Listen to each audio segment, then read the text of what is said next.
Imagine a world where knowledge is a crime, where wearing glasses, speaking a foreign language, or simply being educated is enough to get you killed. Between 1975 and 1979, this was reality in Cambodia, a nightmare orchestrated by one man, Pol Pot, and his radical communist movement, the Khmer Rouge.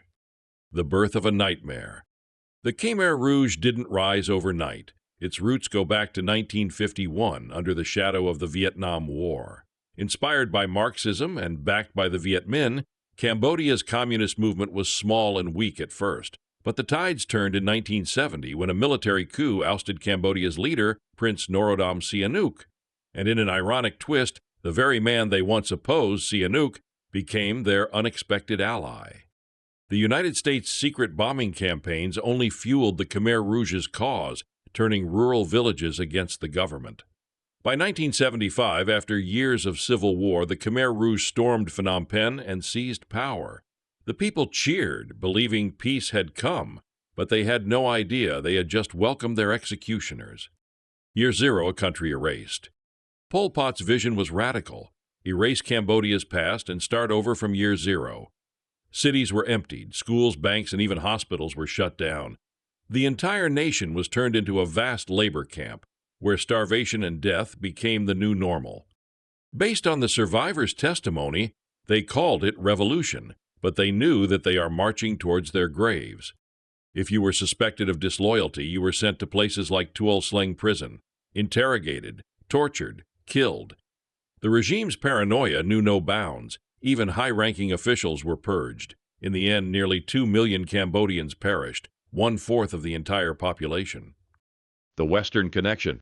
A sinister truth? But here's where things take an even darker turn.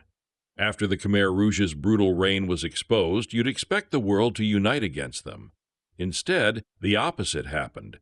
The Khmer Rouge, despite their crimes, kept their seat at the United Nations. Who backed them? The answer might shock you. The U.S., Britain, and even China quietly supported the Khmer Rouge after their downfall in 1979. Why? Cold War politics. Vietnam, who had ousted Pol Pot, was seen as the bigger enemy. So, in a twisted game of global chess, Western powers funded and armed the very regime responsible for one of history's worst genocides. And what happened to the Khmer Rouge's stolen wealth? The gold, the smuggled gems, the secret bank accounts? To this day, no one truly knows. Some say it funds shadowy political movements. Others believe it was quietly absorbed by global elites. Justice or a cover-up? It took decades to bring the Khmer Rouge to justice. But was it justice or just a way to silence the past? The few who stood trial were old, frail, and near death. The real masterminds? Some say they were never punished at all. There are some rumors claim that the trials were a show, a distraction. The real players got away.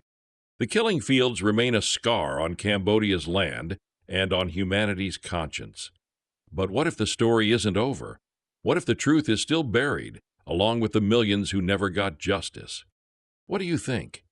Was the Khmer Rouge just a brutal dictatorship, or was there a deeper, hidden agenda? Drop your thoughts in the comments. Let's uncover the truth together.